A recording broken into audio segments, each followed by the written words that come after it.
என் அன்பு சகோதர சகோதரிகளே, உங்களை அன்போடு வாழ்த்துகிறோம்.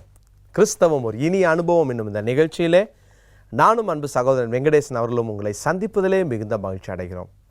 ஒவ்வொரு வாரமும் இந்த நிகழ்ச்சிகள் நிமித்தமாக எண்ணற்றோர் உலகம் எங்கும், ஈவன் லைவ் ஸ்ட்ரீமிங்கில் பார்க்குறவங்க கூட அநேகருடைய வாழ்க்கையிலே ஒரு மனம் திரும்புதலையும் வாழ்க்கையில் தேவன் புதிய அனுபவத்தை எனக்கு தந்தார் என்று சொல்லுகிற சாட்சிகளையும் கேள்விப்படும்போது தேவனை துதிக்காமல் இருக்க முடியவில்லை. அத்தனை பெரிய மகத்துவமான காரியத்தை கர்த்தர் செய்கிறார். உங்களுக்கும் இந்த நாளில் இந்த நிகழ்ச்சியை பார்க்கிற உங்களுக்கும் கர்த்தர் இந்த அனுபவத்தை தருவாராக நாங்கள் ஜெபிக்கிறோம். கர்த்தர் உங்களை ஆசீர்வதிப்பார். நிகழ்ச்சிக்கு போவோம். இந்த நாளின் நிகழ்ச்சி நமக்கு ஆசீர்வாதமாக இருக்கும். Praise Lord.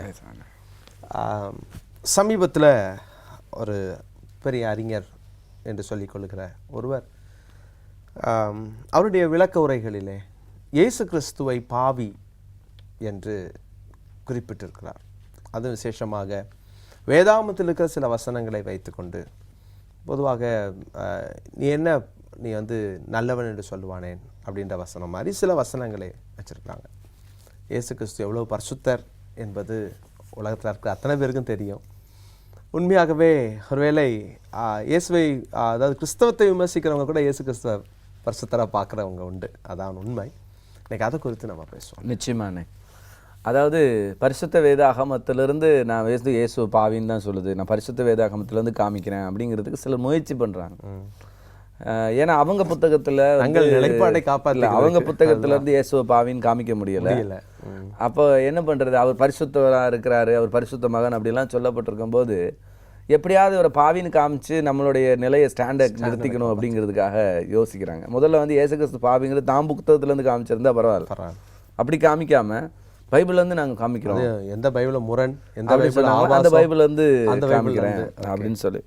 ஆனால் இது எப்படின்னா, ஒரு இந்த முயற்சி சாதாரணமாக தெரியும். ஒரு பாவியான மனுஷன் பரிசுத்த கடவுளை பார்த்து பாவின்னு சொல்லும்போது எவ்வளோ ஒரு அப்பட்டமாக நம்ம பொய் சொல்கிறோம் அப்படிங்கிறது உலகத்துக்கு தெரியும். ஆனால் இருந்தாலும் நாம் விளக்க வேண்டிய அவசியம் இருக்குது. ஏன்னா அவங்க சொல்கிற அந்த வாதங்களை நம்ம சிலதை விளக்கி தான் ஆகணும். அப்படிங்கிறனால நம்ம அந்த பதில்களை நம்ம சொல்லக்கூடிய ஒரு சூழ்நிலை இருக்கிறோம்.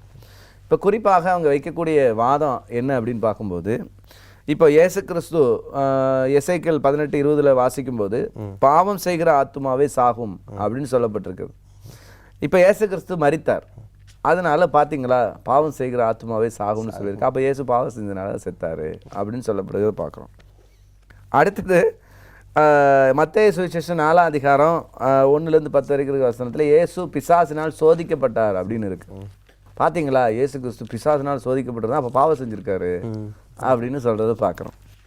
இந்த மாதிரி அடுத்தது என்னென்னா, இயேசு கிறிஸ்து மார்க்கு சுவிசேஷம் 10ஆம் அதிகாரம் 18ஆம் வசனத்தில் அங்கே இயேசு கிறிஸ்துவிட்டிருந்து வந்த ஒரு யூத மனிதரை பார்த்து, என்னை நல்ல போதகரே அப்படின்னு அவன் கூட்டும்போது என்னை நல்லவன் என்று சொல்வானேன் அப்படின்னு சொல்லி இயேசு கேட்குறார்.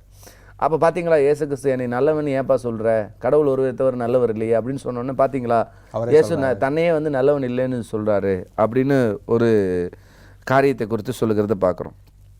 அப்போ அடுத்தது மத்தேயு சுவிசேஷம் 26ஆம் அத்தியாயத்திலிருந்து 38வது வசனம் 45வது வசனம், மார்க்கு சுவிசேஷத்தினுடைய 14ஆம் அத்தியாயத்தினுடைய 36வது வசனம், லூக்கா சுவிசேஷனுடைய 22ஆம் அதிகாரத்தினுடைய 44ஆம் வசனம். இந்த இடத்துல என்ன சொல்லப்படுகிறது அப்படின்னு பார்த்தா, அங்கே சிலுவையிலே அங்கே இயேசு கிறிஸ்து என் தேவனே ஏன் என்னை கைவிட்டீர் என்று சொல்லி கதரும் பொழுதோ, அல்லது கெத்செமனே தோட்டத்திலோ அந்த பாத்திரம் என்னை விட்டு நீங்கி கூடுமானால் நீங்கட்டும், ஆனாலும் என் சித்தமெல்லாம் உடைய சித்தமே ஆண்டவர் சொன்னார். அப்போ பாவிகளுடைய ஜெபம் கேட்கப்படாதுன்றதை பார்க்குறோம். இப்போ இயேசு பாவியாக இருந்தபடினால தான் அவர் ஜெபம் கேட்கப்படலை, அவர் கைவிடப்பட்டார் அப்படின்னு அவர் சொல்லக்கூடிய விஷயத்தை பார்க்குறோம். இன்னும் காரியத்தை சொல்கிறார். என்ன அப்படின்னு பார்த்தீங்கன்னா, மதுபானம் அருந்தக்கூடாதுன்னு பைபிள் சொல்லுது, ஆனால் இயேசு கிறிஸ்து மதுபான பிரியராக இருந்தார் என்று சொல்லி பைபிள் சொல்லுது. எங்கே இருக்குன்னா மத்தேயு சுவிசேஷம் 11:19 இருக்குது அப்படின்னு ஒரு விஷயத்த சொல்கிறார். அடுத்தது யோவான் சுவிசேஷம் 8ஆம் அதிகாரத்தில் 3ஆம் வசனத்துலேருந்து 16ஆம் வசனத்தில் ஒரு பெண் பாவியான ஒரு ஸ்திரீயை கொண்டு வந்தாங்க, விபச்சாரத்தில் கையும் களவுமா பிடிபட்டு, அவளை கல்லறியலை அப்படின்னு சொல்லக்கூடிய விஷயத்தையும், அதனால இயேசு நியாயப்பிரமாணத்தை மீறினார், அதனால அவர் பாவி என்று சொல்லுகிறதையும், ப்ளஸ் இன்னும் ஒரு விஷயம் என்ன அப்படின்னு பார்த்தீங்கன்னா, அந்த இடத்துல இயேசு கிறிஸ்து கல்லெறியலை, யார் உங்களில் பாவம் இருக்கோ அவங்க கல்லெறிங்க அப்படின்னு சொல்லிட்டு இயேசு கல்லெறியலைங்களா, அதனால் அவரும் பாவம் செஞ்சவர் அப்படின்னு சொல்லக்கூடிய விஷயத்தையும் பார்க்குறோம். அது இல்லாமல் இயேசு கிறிஸ்து ஞானஸ்தானம் பெற்றார், அதனால் அவர் வந்து பாவத்துக்காக தான் ஞானஸ்தானம் பெறுறாங்க அப்படிங்கிறதையும் இப்படி பல விஷயங்களை அவங்க வந்து கோட் பண்ணுறது பார்க்குறோம். குறிப்பாக அற்புதம் செய்யுங்கன்னு கேட்டபோது அவர் வந்து கெட்ட வார்த்தையில் திட்டார் அவங்கள, நீங்கள் விபச்சார சந்ததின்ட்டார், அவங்க அம்மாவெல்லாம் திட்டாரு அப்படின்னு சொல்கிறதையும். அப்புறம் எனக்கு வந்து ஒரு பெண் வந்து போய் எனக்கு வந்து அற்புதம் செய்யுங்கன்னு போது பிள்ளைகளுடைய அப்பத்தை எடுத்து நாய்க்குட்டிகளுக்கு போகக்கூடாதுன்னு சொல்லிட்டாரு. அந்த இடத்துல அந்த நாய்க்குட்டிகளுக்கு போடக்கூடாதுன்னு சொன்னது வந்து பெரிய தப்பு. அந்த விஷயத்தை குறித்து நம்ம ஏற்கனவே பேசியிருந்ததுனால அதை இப்போ நம்ம விளக்க போகிறதில்லானே. அடுத்தது பார்த்திங்கன்னா அத்தி மரத்தை குறித்து இதுவும் நம்ம ஏற்கனவே வந்து விளக்கியிருக்கிறோம். இதே இப்போ நிகழ்ச்சியில் நம்ம விளக்கியிருக்கிறோம். அத்தி மரத்தை இயேசு கிறிஸ்து ஏன் சபிச்சார் அப்படிங்கிறத. அதுவும் வந்து இயேசு கிறிஸ்து சபித்தது அவர் கோபம் வந்துச்சு, அதனால தான் வந்து அதனால அவர் பாவி அப்படின்னு சொல்லுகிற விஷயத்தை பார்க்குறோம். சரி, இது என்னங்கிறத மட்டும் நம்ம ஒவ்வொரு விஷயமா வந்து முதல்ல வருவோம். அதாவது சில விஷயங்கள் ஒரே சம்பவத்தை ஒட்டி வரக்கூடிய விஷயங்களை நம்ம பார்க்குறோம். ஒன்று வந்து பாவம் செய்கிற ஆத்மாவே சாகும் அப்படிங்கிற ஒரு வார்த்தையும், அதுக்கு பிறகு பார்த்திங்கன்னா தேவன் நல்லவருடைய பிரார்த்தனையை கேட்பார்னு பைபிள் சொல்லுது, ஆனால் இயேசு கிறிஸ்துவுடைய அந்த ஜெபம் வந்து கேட்கப்படலை அப்படின்னு சொல்கிறதும் பார்த்திங்கன்னா இயேசு கிறிஸ்துவனுடைய அந்த சிலுவை மரணத்தை குறித்தே வருகிற விஷயமாக இருக்கிறதுனால அந்த ரெண்டு விஷயம் ஒரே காரியத்தை குறிக்கிறது. பரிசுத்த வேதாகமத்தை வந்து சரியாக வாசிக்காதனால தான் இந்த கேள்வி வருது. ஏன்னா உண்மையாலுமே பாவம் செய்கிற ஆத்துமா சாகும் அப்படிங்கிறது உண்மைதான். இப்போ இயேசு கிறிஸ்து பாவம் செய்தாரா அப்படின்னு பார்த்தா அவர் பாவம் செய்யவில்லை அப்படிங்கிறத வேதம் சொல்லுகிறது. இயேசு கிறிஸ்து எப்படிப்பட்டவராக இருந்தார் அப்படின்னு பைபிளில் வாசிக்கும் போது அவரை குறித்து பல வசனங்கள் வேதத்தில் சொல்லப்பட்டிருக்கிறார். அவரும் சொல்லியிருக்கிறார். பாருங்க, யோவான் சுவிசேஷம் 8ஆம் அதிகாரத்தினுடைய 46ஆம் வசனத்தில், என்னிடத்தில் பாவம் உண்டு என்று உங்களில் யார் என்னை குற்றப்படுத்த கூடும், நான் சத்தியத்தை சொல்லியிருக்க நீங்கள் ஏன் என்னை விசுவாசிக்கவில்லை அப்படின்னு ஆண்டவராகிய இயேசு கிறிஸ்து கேட்கிறார். யோவான் சுவிசேஷத்தினுடைய 14ஆம் அத்தியாயத்தினுடைய 30ஆம் வசனம், நான் உங்களுடனே அதிகமாய் பேசுவதில்லை, இந்த உலகத்தின் அதிபதி வருகிறான், அவனுக்கு என்னிடத்தில் ஒன்றும் இல்லை. அப்போ பிசாசு என்னிடத்துல வர்றான், அவனுக்கு எதுவுமே என்கிட்ட கிடையாது அப்படிங்கிறார். அப்புறம் நான் என்னிடத்துல பாவம் இருக்குன்னு உங்களை யார் என்னை குற்றப்படுத்த முடியும் சவால் விடுகிற ஒருவராகத்தான் இயேசு கிறிஸ்து இருக்கிறார். உலகத்தில் இப்படிப்பட்ட காரியங்களை குற்றம் சாட்டுகிற மனிதர்கள் ஒருவேளை தங்களுக்கு முன்மாதிரியாக வைத்திருக்கிறவர் சொல்லலை, எனக்கிட்ட பாவம் இருக்குன்னு சொல்லுங்க, காமிச்சிருங்க அப்படின்னு சொல்லலை. நான் பாவி அப்படின்னு ஒற்றுக்கொண்டார். நான் பாவி தான், என்னை மன்னிச்சிருங்க கடவுளைன்னு தான் சொல்லிக்கிட்டு இருந்தார். ஆனால் இயேசு கிறிஸ்து என்னிடத்துல பாவம் உண்டு என்று உங்களை யார் என்னை குற்றப்படுத்த முடியும் சவால் விடுகிற ஒருவராக இருந்தார். அது மட்டுமல்ல, இயேசு கிறிஸ்துவை பற்றி அவருடைய அப்போஸ்தலர்கள், பரிசுத்த அப்போஸ்தலர்கள் என்ன சொன்னாங்க அப்படின்னு பார்க்கும்போது எபிரேயர்கள் நிருபம் 7:26 வாசிக்கிறோம், பரிசுத்தரும் குற்றமற்றவரும் மாசில்லாதவரும் பாவிகளுக்கு விலகினவரும் வானங்களிலும் உயர்ந்தவருமாயிருக்கிற இவ்விதமான பிரதான ஆசாரியர் நமக்கு ஏற்றவராயிருக்கிறார். அவர் மாசில்லாதவர், குற்றமற்றவர், பரிசுத்தர் என்று சொல்லப்பட்டிருக்க பார்க்கிறோம்.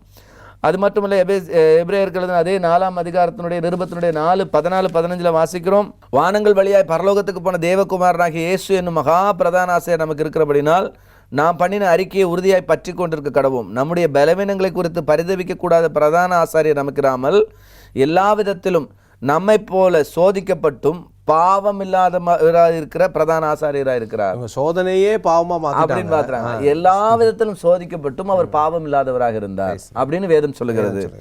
அது மட்டுமல்ல, 2 கொரிந்தியர் 5:20-21 வாசிக்கிறோம், தேவனானவர் எங்களை கொண்டு புத்தி சொல்லுகிறது போல நாங்களும் கிறிஸ்துவுக்கு ஸ்தானாதிபதிகளாக இருந்து தேவனோடே ஒப்புரவாகுங்கள் என்று கிறிஸ்துவின் நிமித்தம் உங்களை வேண்டிக் கொள்கிறோம். நாம் அவருக்குள் தேவனுடைய நீதியாகும்படிக்கு பாவம் அறியாத அவரை நமக்காக பாவமாக்கினார். பாவம் அறியாத அவரை நமக்காக பாவமாக்கினார். அடுத்தது 1 பேதுரு அப்போஸ்தலனாகிய பேதுரு சொல்றார் 2ஆம் அதிகாரம் 22ஆம் வசனத்தில், அவர் பாவம் செய்யவில்லை, அவருடைய வாயிலே வஞ்சனை காணப்படவில்லை அப்படின்னு தெளிவாக சொல்லுகிறார். அப்போஸ்தலனாகிய யோவானுடைய நிருபத்தில், முதல் நிருபத்திலே 3ஆம் அதிகாரம் 4-5 வசனத்தில், பாவம் செய்கிற எவனும் நியாயப்பிரமாணத்தை மீறுகிறான், நியாயப்பிரமாணத்தை மீறுகிறதே பாவம், அவர் நம்முடைய பாவங்களை சுமந்து தீர்க்க வெளிப்பட்டார் என்று அறிவீர்கள், அவரிடத்தில் பாவம் இல்லை. அப்போ வேத வசனங்களை நம்ம வாசிக்கும் போது நியாயப்பிரமாணத்தை பார்த்தீங்கன்னா அவர் நியாயப்பிரமாணத்தை மீறலை, அதை நிறைவேற்ற வந்தவர் அப்படிங்கிறது வேதம் சொல்லுகிறது. பழைய ஏற்பாட்டை பொறுத்த வரைக்கும் அங்கே கொடுக்கப்பட்ட சட்டங்கள் தேவனால் வந்தது தான். அந்த சட்டத்தை மாற்றுகிற அல்லது அந்த சட்டத்தினுடைய நிறைவை கொடுக்கிற உரிமை இயேசு கிறிஸ்துவக்கிட்ட தான் இருக்கு. இயேசு கிறிஸ்து வந்து ஒரு சட்டத்தை வந்து மாற்றவோ அல்லது அதை நிறைவேற்றவோ அதனுடைய எண்டை கொடுக்கவோ இயேசு கிறிஸ்துவால் முடியும். ஒரு பாவத்தை செய்த ஒரு பெண்ணையும் ஆணையும் தண்டிக்கணும்னு பழைய ஏற்பாட்டில் சொல்லப்பட்டிருந்தது. இவங்க அன்றைக்கு பிடித்து கொண்டு வந்த பெண் வந்து ஒரு பெண்ணை மட்டும் பிடிச்சிட்டு வந்தாங்க, ஆணை பிடிச்சிட்டு வரல. அப்போ கையங்களவமா கொண்டு வந்தோன்றாங்க, அந்த ஆணை எங்கே பண்ணாங்க, என்ன விட்டாங்கன்னு தெரியாது. அப்போ இயேசு வந்து தான் தேவனாக இருந்தபடினால் அங்கே ஒரு புது விஷயத்தை, அதனுடைய ரிசல்ட் அங்கே கொடுக்குறார். அப்போ அவரால் வந்து அதை மன்னிக்க முடியும். அதை மன்னிக்கக்கூடிய அதிகாரம் அவருக்கு மட்டும்தான் இருந்தது. ஏன்னா மனிதர்களுக்கு அந்த அதிகாரம் இல்லை. அவரே அது எத்தனை தடவை சொல்லி, அவர் சாதாரண ஒரு மனுஷனாக இருந்திருந்தா நிச்சயமா அதை வந்து அவர் மீறி இருக்க முடியாது. அப்படி பண்ணியிருந்தா அவங்க எல்லாம் கேள்வி கேட்டிருப்பாங்க. அவர் மனித குமாரன் மட்டுமல்ல, அவர் தேவகுமாரனா இருந்தா, அவர் தேவனா இருந்தா. அதனாலதான் கேட்டாங்க, பாவங்களை மன்னிக்க மனுஷகுமாரனுக்கு அதிகாரம் உண்டு அப்படின்னாரு. அப்ப அவர் கடவுளுடைய தன்மையின் சொரூபமாக இருந்தபடினாலதான் அதை செய்தார் அப்படிங்கிறத பார்க்கிறோம். அப்ப இங்கதான் ரொம்ப முக்கியமா ஒரு கேள்வி எழுப்புகிறது. இயேசு கிறிஸ்து என்னை நல்லவன் என்று சொல்வானேன் அப்படின்னு வந்து அந்த யூத வாலிபன்ட்ட கேட்டாரே அப்படிங்கிற ஒரு கேள்வியை இங்கே எழுப்புறது உண்டு.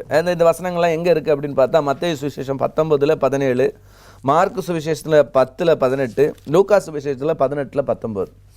இந்த 3 வேத பகுதிகளையும் நம்ம வாசிக்கும்போது இங்கே ஒரு மனிதர்களை பார்த்து, சில மனிதர்களை பார்த்து ஆண்டவர் சொல்லுகிற வார்த்தை தான் இங்கே இருக்கிறது. இப்போ இந்த வார்த்தை என்ன அப்படின்னு பார்க்கும்போது அங்கே வருகிற அந்த மனிதர்கள் அங்கே அந்த விஷயம் எல்லாமே பார்த்தீங்கன்னா அங்கே யூதர்களை பற்றி தான் சொல்லப்பட்டிருக்கு. அந்த மனிதர்களை பற்றி தான் அங்கே சொல்லப்படுது. அவங்க வந்து ஆண்டவரை பார்க்கும்போது நல்ல போதகரே அப்படின்னு சொல்கிறத பார்க்குறோம். அப்போது இந்த இடத்துல இவங்களுடைய அந்த மாய்மாலத்தை கடவுளுக்கு பார்க்குறார்.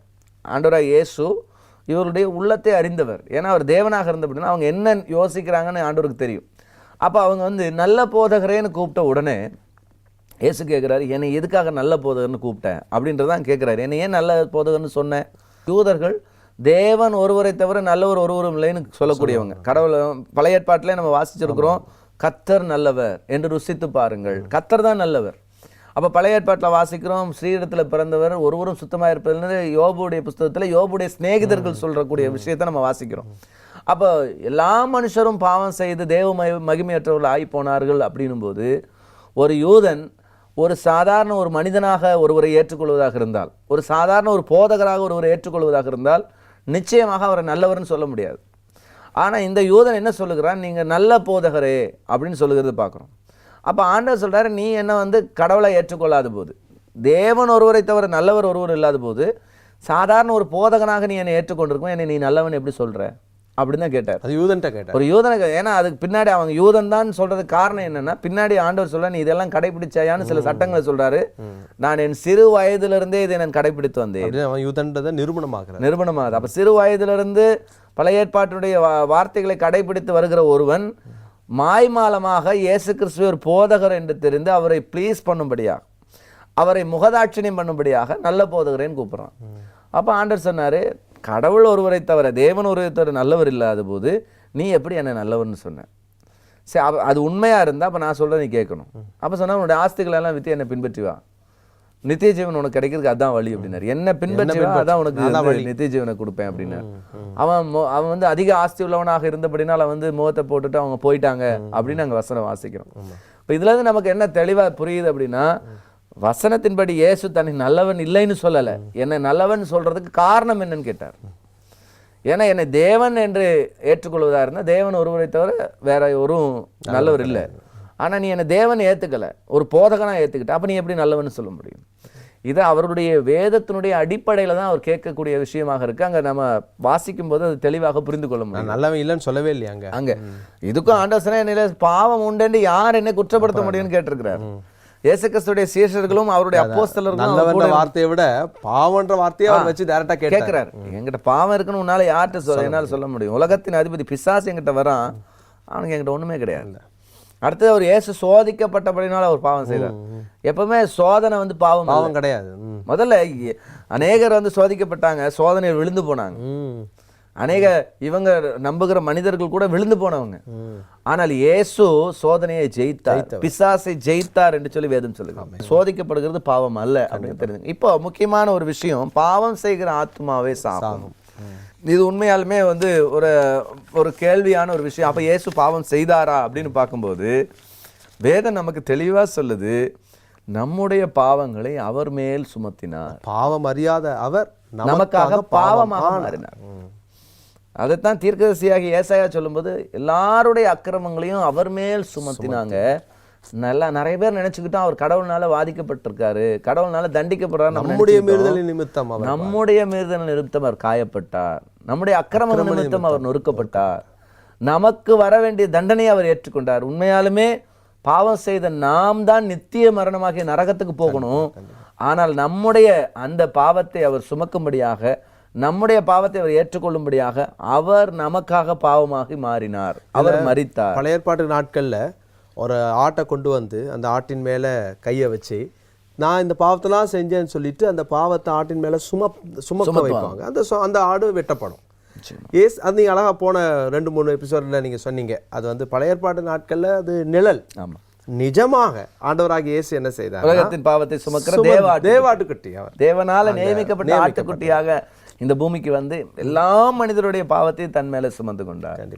அப்ப அவர் பாவமாக மாறினார். அந்த பாவமாக மாறினபடினால் அவருடைய ஆத்மாவை மரணத்தில் ஊற்றினார். அந்த கடைசியில இயேசு கிறிஸ்து நீங்க அது கூட ஒரு கேள்வியா வச்சாங்கன்னு சொன்னீங்க, என் தேவனே ஏன் என்னை கைவிட்டீர். அது கூட அவருடைய ஊழிய காலங்கள்ல 33 வருஷத்துல ஒரு தடவை கூட அவர் தேவன் கூப்பிட்டதில்லை, அப்பா தான் கூப்பிட்டுருக்கிறார். அப்பதான் அவர் வந்து முதல் முறையாக அவர் வந்து தேவனே அப்படின்ற ஒரு வார்த்தையை அவர் வந்து பயன்படுத்தினார். காரணம் பாவம் வந்து அந்த மனுஷனையும் தேவனையும் பிரிக்குன்றதுக்கு என்ன அற்புதமான ஒரு எடுத்துக்காட்டு. அது மட்டும் இல்ல, அது தீர்க்க தரிசனத்தினுடைய நிறைவேறுதல் ரொம்ப முக்கியமான விஷயம். ஏன்னா தாவீதுடைய சங்கீதத்துல 22ஆம் சங்கீதத்துல மேசியாவின் சங்கீதம்னு சொல்லுவாங்க. அந்த சங்கீதத்துல தெளிவாக அங்க சொல்லப்பட்டிருக்கிறது நீங்க அதை வாசித்தீங்கனாலே தெரியும். ஏன்னா அந்த தாவீதுடைய சங்கீதம் எவ்வளவு அற்புதமாக இயேசு கிறிஸ்துடைய அந்த சிலுவை மரணத்துல குறிக்கப்பட்டிருந்தது அப்படிங்கறத நம்ம தெளிவா புரிந்து கொள்ள முடியும். அந்த சங்கீதம் முழுமையும் ஒரு சின்ன சங்கீதம் தான், அவ்வளவு அற்புதமா இயேசு கிறிஸ்துடைய வாழ்க்கையுடைய சிலுவை மரணத்திலே பொருந்தக்கூடியதாக இருந்தது. அப்படின்றது என் தேவனே ஏன் என்னை கைவிட்டு பாத்தீங்கன்னா அப்படியே இந்த வார்த்தையை இயேசு சிலுவையில சொன்னார், தீர்க்க தரிசனத்தை நிறைவேறுதலாக.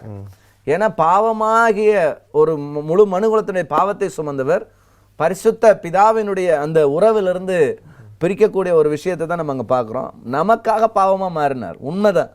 அதனாலதான் அவர் தன்னுடைய ஆத்மாவை மரணத்தில் ஊற்றினார். தொடர்ந்து அந்த அதிகாரத்தை நீங்க வாசித்து பாருங்க. அவ்வளவு அற்புதமா அது மேசியாவுடைய அந்த பிற்பகுதியில் அந்த வாசித்து பாருங்க. அவருடைய எங்களுடைய கைகளையும் கால்களையும் உருவ குத்தினார்கள். அந்த வசனத்தை நீங்க வாசிச்சீங்கன்னா அற்புதமா அந்த வசனங்கள் வந்து கண்டிப்பா விளங்குவதை பார்க்க. நாய்கள் என்னை சூழ்ந்திருக்கிறது, பொல்லாதவர்களின் கூட்டம் என்னை வளைத்து கொண்டது, என் கைகளையும் என் கால்களையும் உருவ குத்தினார்கள். என் கைகளையும் கால்களையும் உருவ குத்தினார்கள். ஆக்சுவலா வந்து இது போன்ற ஒரு சம்பவம் தாவீது ராஜாவுக்கு நடைபெறல. ஆனால் அவர் தீர்க்க தரிசனமாக மெசியாவை குறித்து சொல்லுகிறார். 18வது வசனம் பாருங்களேன், என் வஸ்திரங்களை தங்களுக்குள்ளே பங்கிட்டு என் உடையின் பேரிலே சீட்டு போடுகிறார்கள். இது அப்படியே லிட்டரலா இயேசு கிறிஸ்துவுடைய சிலுவை மரணத்தின் போது நடைபெற்றது. இன்னும் கைகளையும் கால்களையும் உருவ குத்துகிற தண்டனை அன்னைக்கு கிடையாது. ஆக்சுவலா வந்து சங்கீதக்காரனுடைய காலத்துல கிடையாது. அன்னைக்கு அவர்கள் கல்லறிவாங்க, தூக்குல போடுவாங்க, இப்படிப்பட்ட காரியத்தை செய்வாங்க. கல்லையும் காலையும் கையையும் காலையும் உருவ குத்துகிற தண்டனை என்பது அன்னைக்கு இல்லவே இல்லை. ஆனா அன்றைக்கு அவர் எழுதுகிறார், தரிசனமாக எழுதுகிறார், இயேசு கிறிஸ்து சிலுவையில என்னென்னலாம் நடைபெறும் அப்படிங்கிற விஷயத்த இயேசு கிறிஸ்து பூமியில பிறப்பதற்கு கிட்டத்தட்ட 950 வருஷத்துக்கு முன்பாக சொல்லுகிறார். என்னுடைய கைகளும் கால்களும் உருவ குத்தினார்கள், என்னுடைய உடையின் பேர்ல சீட்டு போட்டு என்னுடைய வஸ்திரத்தை வந்து அவங்க வந்து பங்கிட்டு கொண்டாங்க அப்படிங்கிறத பார்க்கணும். அப்ப எவ்வளவு அற்புதமாக இயேசு கிறிஸ்துடைய சிலுவை மரணத்தை தீர்க்கதரிசிகள் முன்பே சொல்லியிருக்காங்க. அப்படின்னு அந்த மோசேயினுடைய பிரமாணங்களையும் இயேசுடைய மரணத்தை பார்க்கிறோம். இங்க தாவீதுனுடைய சங்கீதத்திலையும் இயேசு கிறிஸ்துடைய மரணத்தை பார்க்கிறோம். எவ்வளவு அற்புதமான ஒரு விஷயம். அப்போ இதைத்தான் வந்து கடவுள் சொல்றாரு, அவர் தன்னுடைய ஆத்மாவை மரணத்தில் ஊற்றினார். சாவு அந்த ஆத்மா மரணத்துக்கு போச்சு, பாவம் செய்கிற ஆத்மா மரித்தது உண்மைதான். ஏன்னா அவர் செய்த பாவல நம்முடைய அக்கிரமத்தை அவர் மேல், உலக ஜனத்தினுடைய நம்முடைய மீறுதல்களை அவர் மேல் சுமத்தப்பட்டார், அவர் மரித்தார். இதைத்தான் வேதம் நம்ம கற்றுக் கொடுக்குது. அப்ப இதை தெரிஞ்சுக்காதனாலதான் இப்படி ஒரு கேள்வி, அவர் பாவம் செய்தார். அவர் பாவம் செய்யல, அவர் பாவத்தை சுமந்தார், நம்முடைய பாவத்தை, அப்படிங்கிறத நம்ம பார்க்குறோம். அப்போ இந்த கேள்வி வந்து நமக்கு புரியுது, இது எவ்வளோ ஒரு பெரிய அறியாமையினால அவர்கள் கேட்டிருக்கிறாங்க அப்படிங்கிறத பார்க்குறோம். அடுத்தது இன்னொரு பயங்கரமான ஒரு குற்றச்சாட்டை சுமத்துறாங்க பாருங்க, மதுபான பிரியன் என்று சொல்லி வேதாகமம் சொல்லுகிறது. முதல்ல அந்த வேதாகமத்துடைய வசனத்தை அவங்க வாசித்தாங்களான்னு தெரியல.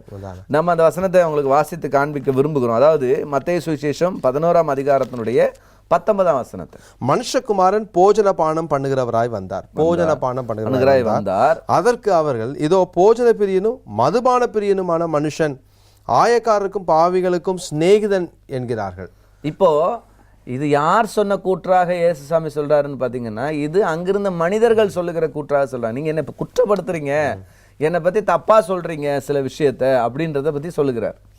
அப்போ இதைத்தான் இயேசு அங்க போதித்தாரே ஒழிய, அவர் வந்து அங்க பைபிள் சொல்லல அவர் மதுபான பிரியன், அவர் புசிக்கிறவராகவும் குடிக்கிறார். நம்ம சொல்றோம் ரொம்ப அழகா இருக்குது, மனுஷகுமாரன் போஜன பானம் பண்ணுகிறவராய் வந்தார்.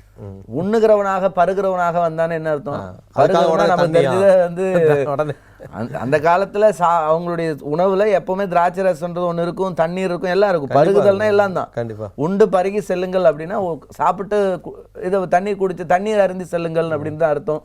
அல்லது நம்ம ஒவ்வொரு பந்தியிலையும் வந்து நம்ம ஒரு கூல்ட்ரிங்க்ஸ் வைக்கலாம், நம்ம கிரேப் ஜூஸ் வைக்கலாம். இப்போ இன்னைக்கு நம்ம திருமணங்கள்லேயே முடித்து வரும்போது பார்த்தீங்கன்னா பாதாம் பால் வைப்பாங்க. இந்த மாதிரி திருமண சடங்கு எல்லாத்துலேயுமே ஒரு யூதர்களுக்கு அது ரொம்ப அவசியமானது, முக்கியமானது. அப்போ இந்த இடத்துல வந்து மதுபான பிரியர்னு அவன் சொல்றான்னு குற்றப்படுத்துறவங்களை பத்தி சொல்றாரு. நீ இப்படி என்ன குற்றப்படுத்துற, என்கிட்ட அந்த குற்றம் இல்லை அப்படின்னு சொல்றேன். அப்ப அதே வசனத்தை வச்சுக்கிட்டு இயேசு வந்து இப்படி இருந்தாரு அப்படின்னு. அப்ப எவ்வளவு வந்து ஒரு கீழ்த்தரமான எண்ணங்களை வச்சு பைபிளை வந்து குற்றப்படுத்தணும், இயேசு கிறிஸ்துவை குற்றப்படுத்தணும் அப்படிங்கிற எண்ணத்தை வச்சு அவங்க செயல்படுறாங்கிறத புரிந்து கொள்ள முடியும். எப்படியோ அப்படி, அதுதான் உண்மை. அடுத்தது சொல்லப்பட்டிருக்கு பாருங்க, அங்க அந்த பெண் விபச்சாரம் செய்த பெண்ணை ஆண்டவர் மன்னித்தார். அந்த இடத்துல இயேசு விபச்சாரம் செய்தார்னு இல்லை, இவங்களா வந்து கற்பனை பண்றாங்க. அப்படின்னா இயேசு கல்லறி இல்லைன்னா இயேசு கிறிஸ்து தெய்வம். அவர் அங்க என்ன சொல்றார், அங்க வந்து நீ கல்லெறி, பாவம் செய்யாத கல்லெறி, எரியல போயிட்டு அப்பா சொல்ல நானும் உன்னை வந்து இது பண்ணல, இனி பாவம் செய்யாத. அந்த பெண்ணை பார்த்து சொல்றார், இவர் பாவம் செஞ்சிருந்தா அவன் பாவம் செய்யாத சொல்ல முடியுமா? அப்ப இனி பாவம் செய்யாதே, மனம் திரும்பினா அவ போன. அப்ப ஒரு மனம் திரும்புகிற ஒரு பெண்ணை தன்னை வெளிப்படுத்துறாரு. பாத்தீங்களா, ரொம்ப அற்புதமான வசனம். அப்ப அப்படிப்பட்ட இடத்துல அப்படிப்பட்ட தேவன் வந்து ஒரு உன்னதமான ஒரு வசனம். இன்னைக்கு உலகத்தார் கூட அதை வந்து போற்றி புகழுவாங்க, இவ்வளவு அற்புதமாக இயேசு இது பண்ணார் அப்படின்னு சொல்லிட்டு ஒரு நியாய தீர்ப்பை கொடுத்தார். உண்மையாலுமே அத்தனை ஆண்களும் அவளை வந்து சிறுமைப்படுத்தணுங்கிறதுக்காக கொண்டு வரல, அங்க அவங்க கல்லெறியறதுக்காக கொண்டு வரல. அவங்க கொண்டு வந்து இயேசு என்ன சொல்ல போகிறார், இயேசுவை குற்றப்படுத்தணுங்கிறதுக்காக அவளை அவமானப்படுத்துறாங்க. எத்தனையோ பெண்கள் அன்னைக்கு விபச்சாரம் செய்கிறவர்கள் இருந்திருக்கிறாங்க. ஆனால் இவளை பிடிச்சிட்டு வந்ததுக்கான ரீசன் என்ன, இயேசுவை குற்றப்படுத்தணும். அப்ப அந்த பெண்ணை கொண்டு வந்து எல்லாத்துக்கு முன்னாடி அவமானப்படுத்துகிற போது தான் இயேசு சொன்னாரு, நீ யாராவது ஒருத்தன் பாவம் செய்யாம இருந்திருந்தா முதல்ல வந்து நீ அவளை கல்லெறி. ஒருத்தன் அங்க நிக்கல, எல்லாம் ஓடிட்டான். உடனே சொன்னாங்க சீஷர்களும் இருந்தாங்களா, அவங்க சீஷர்ல அங்க இருந்தாங்கன்னு பைபிள் சொல்லல. சீஷர்ல அங்க இருந்தாங்கன்றது பைபிள்ல இல்லை, இவங்களா கற்பனை செய்யக்கூடிய விஷயம். அப்ப அங்க வந்த அந்த பெண்ணை பிடித்து கொண்டு வந்த மனிதர்கள் இடத்துல சொன்னார், உங்கள யாருக்காவது பாவம் இல்லைன்னா நீங்க வந்து கல்லெறிங்க. ஆனா யாரும் எரியல. இயேசு சொன்னார், நான் உனக்கு அப்படி செய்ய மாட்டேன். ஏன்னா அவர் பாவம் இல்லாதவர், அவர் தேவன், அவர் தண்டனை கொடுக்க முடியும், அவர் மன்னிக்கவும் முடியும். பிரமாணத்தை கொடுத்தவரால் பிரமாணத்தை நிறைவேற்றவும் முடியும், மாற்றவும் முடியும். அது அவருடைய கையில இருக்கு. அப்ப அவர் என்ன சொன்னாருன்னா, நான் உன்னை மன்னிக்கிறேன். ஒரு போலீஸ் டிபார்ட்மெண்ட் இருக்குன்னா ஒரு இடத்துல வந்து நோ என்ட்ரின்னு போடுறாங்க, நாளைக்கு அந்த போர்டை தூக்கி வேற இடத்துல வந்து இது 2 என்ட்ரின்னு போடலாம். போலீஸ்காரங்க கிட்ட போய் நம்ம போய் நீ இப்படி காவல்துறை வந்து இப்படி மாத்துனீங்க, இது தப்பு, நீங்களே போட்டுட்டு நீங்களே மாத்தலாமான்லாம் கேட்க முடியாது.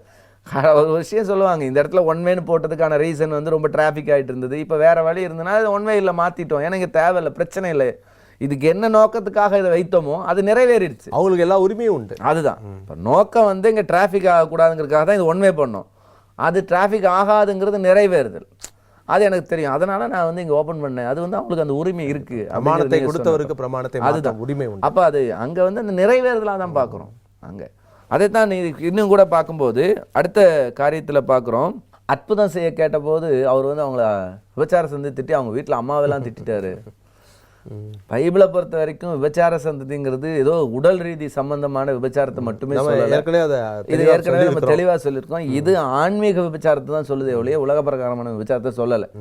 ஆன்மீக விபச்சாரம் கடவுளை விட்டு நீ கடவுளுக்கு விரோதமான செயலை செய்யும் போது, கடவுளுடைய சட்டத்துக்கு கீழ்ப்படியாமல் நீ செய்யும் போது நீ விபச்சாரம் செய்கிறாய் அப்படின்னு பைபிள் சொல்லுது. அதுதான் பைபிள் சொல்லுது. என்ன அப்படின்னா, கடவுளுக்கு பிரியமானதை செய்யாம கடவுளுக்கு இணையாக நீ வேற ஒன்று இது பண்ணினா அது விபச்சாரம்னு பைபிள் சொல்லுச்சு. அதைத்தான் அங்கே சொல்லப்பட்டிருக்கு. நீ கடவுளுடைய வார்த்தைக்கு கீழ்ப்படியாம கடவுளுடைய வார்த்தைகளுக்கு செயல்படாம நீ தவறாக செயல்பட்டு கொண்டிருக்கிறாய், அதைத்தான் விபச்சார சந்ததின்னு சொன்னாரே ஒழிய வேற அங்க எழுத்தின் பிரகாரம் சரீர பிரகாரமா அங்க சொல்லலை அப்படிங்கிறத நம்ம புரிந்து கொள்றோம். அடுத்தது கடவுள் இயேசு கோபப்பட்டார், அதனால அவர் பாவம் செஞ்சார். கடவுள் கோபப்படுறாருன்னா அது பாவமா? இல்ல, வேதம் சொல்லுகிறது கோபப்பட்டாலும் பாவம் செய்யாதீர்கள் இருக்கு. அப்ப கோபம்ன்றது சரியானதுக்கு வரணும். வரலன்னா அது வந்து சொர்ணம் இல்லைன்னு அர்த்தம். தேவைப்படுற இடத்துக்கு கோபம் வரணும், ஆனா அது பாவமா மாறக்கூடாது. பைபிள் அதை தெளிவா நமக்கு உபதேசம் பண்ணு. அப்ப கோபம் கொண்டாலும் பாவம் செய்யாது. கோபம் எல்லாம் பாவம் இல்ல, கோபம் கொண்டாலும் பாவம் செய்யாது. நீங்க சொன்னதுதான் அருமையான வார்த்தைன்னு. அப்ப கடவுள் என்பவர் அவர் கோபப்படுவார். மனிதர்கள் தவறு செய்யும்போது கோபப்படக்கூடியவர், அவர்களுக்கு தண்டனை கொடுக்கக்கூடியவர். அப்ப கடவுள் தண்டிச்சிட்டாரு, அதனால அவர் பெரிய பாவி அப்படின்னு சொல்றதா இருந்தா நீங்க தான் சொல்லணும் முதல்ல உங்க கடவுளே பாவி அப்படின்னு. என்ன அர்த்தத்துல வந்து ஒரு கொஸ்டின் எழுப்பும் போது ஒரு எழுதும் போது நிதானிச்சு எழுத வேண்டாமா? பைபிள் வந்து இப்போ இயேசு பாவின்னு சொல்லுது. கொஞ்சமாவது சிந்திச்சிருந்தா இந்த மாதிரி எழுத மாட்டாங்க. நீதிமானுடைய ஜெபம் கேட்கப்படும், இயேசுடைய ஜெபம் கேட்கப்படும். இயேசு கிறிஸ்து பாவமாக தொங்கினார்னு சொல்றமே, இயேசு கிறிஸ்து தன்னை பாவியாக மாற்றிக்கொண்டார், அவர் பாவமாக மாறினார். நம்முடைய பாவங்கள், அவர் நம்முடைய பாவங்களுக்காக பாவமாக மாறினார்னு சொல்றமே. அதனாலதான் அவர் தன் கைவிடப்பட்ட சூழ்நிலையில் இருந்தார். நாம கைவிடப்பட்டிருக்கணும், ஆனா அவர் கைவிடப்பட்டார். அதான் வேதம் சொல்லுது. அப்ப அற்புதமான ஒரு தெய்வம், பாவமில்லாத பரிசுத்தர், நமக்காக பலியானவர் அப்படின்னு சொல்லி தெளிவாக வேதம் சொல்லும்போது இயேசு கிறிஸ்துவை இன்றைக்கு விரல் நீட்டக்கூடிய ஒருவரும் இந்த உலகத்துல கிடையாது. இயேசு கிறிஸ்துவ விரல் நீட்டக்கூடிய, அவருடைய பரிசுத்தத்தை விரல் நீட்டக்கூடிய ஒரு உலகத்துல ஒரு மனிதனும் கிடையாது. ஏன்னா அவர் அப்படிப்பட்ட பாவம் இல்லாத ஒரு பரிசுத்த தெய்வம். அவரை நீங்க விரல் நீட்ட முடியாது. என்ன காரணம்னா அவரை போல ஒருவரும் இல்லை உலகத்துல. அவருக்கு இணையாக யாரையும் நம்ம சொல்ல முடியாது. அவர்தான் நமக்காக இந்த உலகத்துக்கு பலியானவர். இயேசு நமக்காக பலியானார். ஒரே ஒரு தெய்வம் அவர் மட்டும்தான். அவர் தான் நமக்கு பலியானார். அவர் தான் பாவம் இல்லாத பரிசுத்தர். உலகத்துல மற்ற எல்லாரும் பாவிகள் தான், எல்லா மனிதர்களும் பாவிகள் தான். ஆனால் பாவமில்லாத ஒருவர் நமக்காக பாவமாக மாறி நம்மை மீட்டு கொண்டார். நித்திய நரகத்துக்கு போகக்கூடாதுன்னா நித்திய வாழ்வை பெற்றுக்கொள்ள வேண்டும் என்று சொன்னால் இயேசு கிறிஸ்துடைய இந்த மரணத்தையும் அவருடைய உயிர்த்தெழுதலையும் நம்ம விசுவாசிக்கணும். அவர் பரிசுத்த குமாரன் என்பதையும் அவர் நமக்காக இந்த பூமிக்கு வந்தார் என்பதையும் ஏற்றுக்கொள்ளாத பட்சத்தில் நிச்சயமாக எரிகிற அக்னி கடலை தான் நம்ம விழுவோம் அப்படிங்கிறது தெளிவாக நம்ம அறிந்து கொள்ள வேண்டிய ஒரு விஷயம். அதனால இயேசு கிறிஸ்து விரல் நீட்டுறதுக்கு உலகத்துல பிசாசுனால கூட முடியாது. அப்படி இருக்கும்போது எந்த மனுஷனும் அவர் வந்து விரல் நீட்ட முடியாது. அதை தான் வேதத்துல நம்ம கற்றுக்கொள்றோம். ரொம்ப சந்தோஷனே, அற்புதமான விளக்கங்கள். ஆண்டவருக்கு மகிமை உண்டாகட்டும். என் அன்பு சகோதர சகோதரிகளே, ஆண்டவராகிய இயேசு கிறிஸ்து பரிசுத்தர். வேதம் அதனால்தான் மிக அழகாய் சொல்லுகிறது. ஆண்டவர் சொல்லுகிறார், நான் பரிசுத்தர் ஆகையால் நீங்களும் எனக்கு ஏற்ற பரிசுத்தர்களாக இருப்பீர்களாக.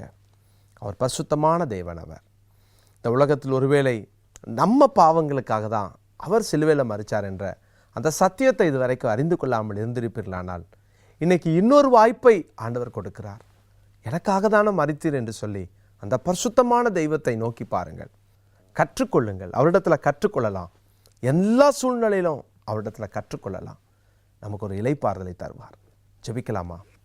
பரலோக தகப்பனே, எங்களுக்காக மரித்தவரே, எங்களுக்காக உயிரோடு எழுந்தவரே, எங்களுக்காக மீண்டும் இந்த உலகத்திற்கு வரப்போகிறவரே, உம்மை ஸ்தோத்தரிக்கிறோம்.